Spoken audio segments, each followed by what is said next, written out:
Hi students, வணக்கம். இப்போ என்ன பார்க்க போகிறோம்? பயிற்சி 4.7 12ஆம் கணம் என்ன கொடுத்துருக்கான்?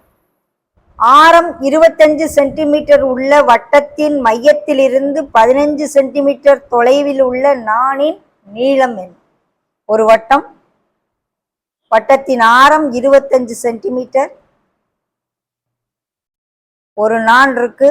இந்த நாண் வட்ட மையத்திலிருந்து ஓ இருக்கு, ஓவின் மையத்திலிருந்து இந்த வட்ட மையத்திலிருந்து எவ்வளவு சென்டிமீட்டர் இருக்கு? 15 சென்டிமீட்டர் தூரம் இருக்கு.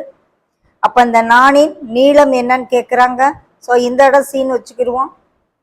ஸோ வட்ட மையத்திலிருந்து இது இருக்க தூரம் ஏசி, அப்போ அதுக்கடுத்து இது பிசி, ரெண்டையும் சேர்த்து போட்டால் நீளம் கிடைச்சிடும் நமக்கு. ஓகே, முதல்ல முக்கோணம் ஏஓசியில் 25 square minus 15 square equal to AC square.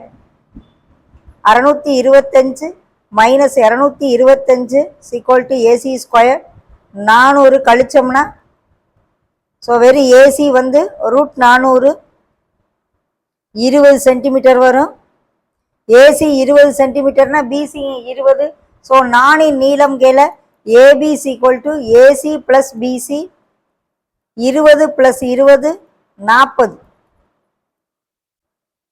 So நாணின் நீளம் 40 சென்டிமீட்டர். ஓகே, விடை 3. ஆப்ஷன் 3 தான் இதுக்குரிய விடை.